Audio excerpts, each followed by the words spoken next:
11, you're welcome to solve this nice algebra problem, which is x squared minus x to the power of 3. This is equal to 36. So what are the values of x? Now let's provide a solution from here. So this is x to the power of 2 minus x to the power of 3. This is equal to 36. The next step is to take 36 on the left hand side so that we have x to the power of 2 minus x to the power of 3 minus 36. This is equal to 0. So this is x to the power of 2 minus x to the power of 3 minus 36, which is minus 27 minus 9. This is equal to 0. So this is x to the power of 2 minus x to the power of 3 minus 27. This is 3 to the power of 3 minus 9, which is 3 to the power of 2. This is equal to 0. So we have x to the power of 2 here and 3 to the power of 2 here. So this is x to the power of 2 minus 3 to the power of 2. Then minus x to the power of 3 minus 3 to the power of 3. This is equal to 0.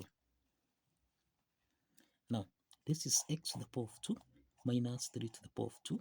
We can express minus x to the power of 3 minus 3 to the power of 3 as minus into the parentheses.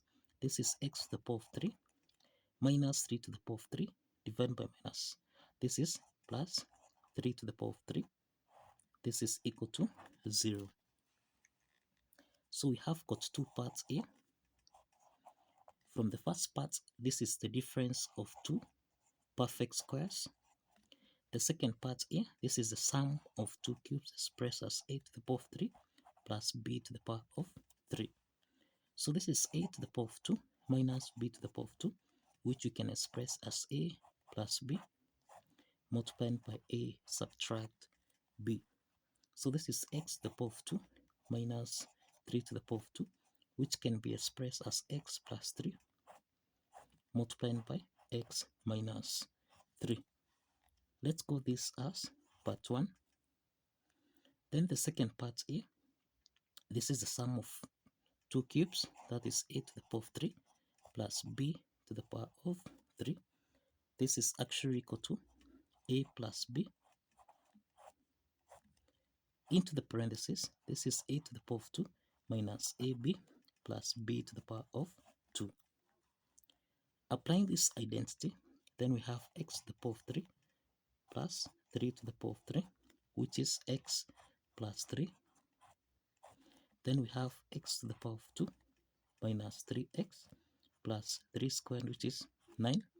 Let's go this part 2. Now let's combine the first part and the second part here, which is x plus 3 multiplied by x minus 3 subtract x plus 3 into the parentheses. This is x to the power of 2 minus 3x plus 9 cross the parentheses. This is equal to 0.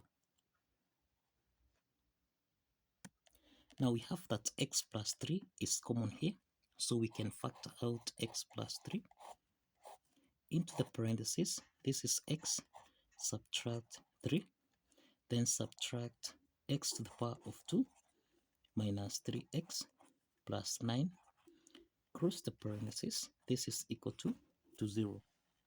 So this is x plus 3. Here we have x minus 3. Let's open the parentheses here. This is negative x to the power of 2 minus times minus 3x. This is plus 3x minus times plus 9. This is negative 9. This is equal to 0. So this is x plus 3. Then here we have negative x to the power of 2.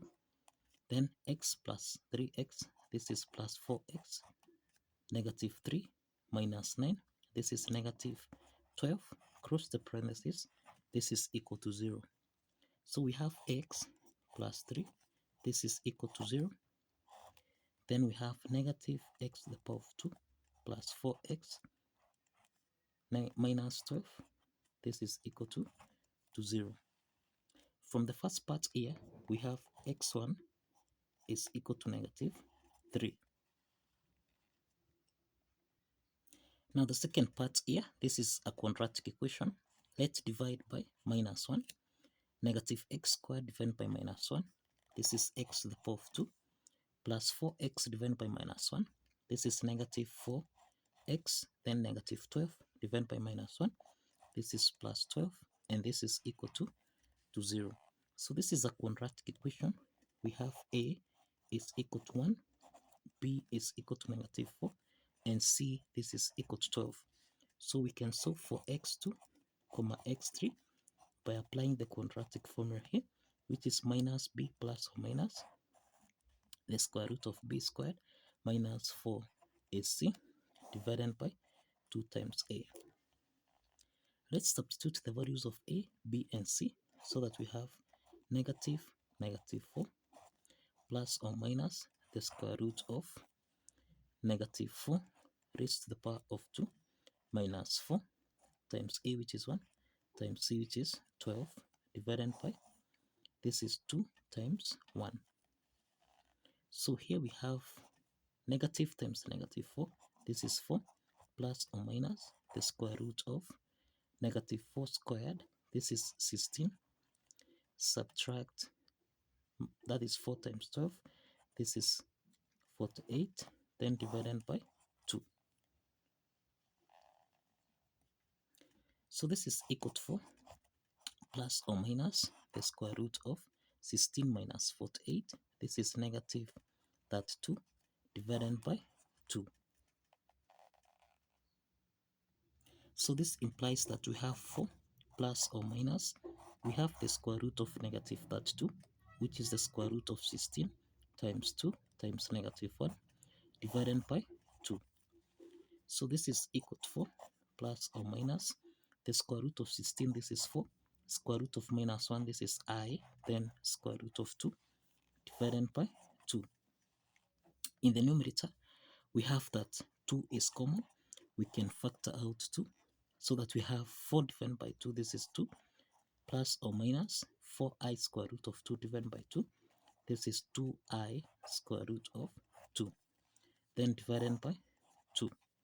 So let's simplify 2 and 2 here, so that now we have 2 plus or minus 2i square root of 2. So you find that these are two complex solutions. These are two complex solutions, and this implies that x2 is equal to 2 plus 2i square root of 2, and x3 is equal to 2 minus 2i square root of 2. These are two complex solutions.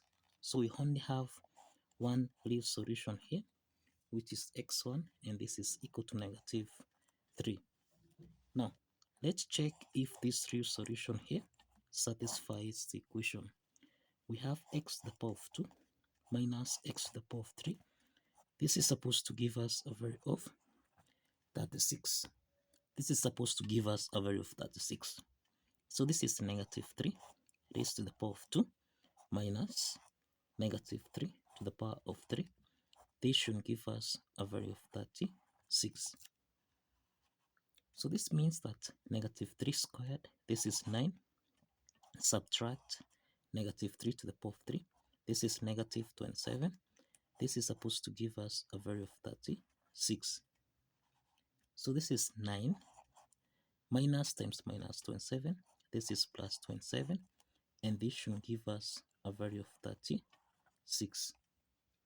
So this is to mean that 9 plus 27, this is equal to 36, which is equal to 36. So the left hand side is equal to the right hand side.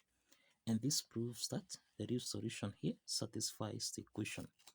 So kindly follow the steps, like this video, and kindly subscribe. See you in the next video. Bye bye for now.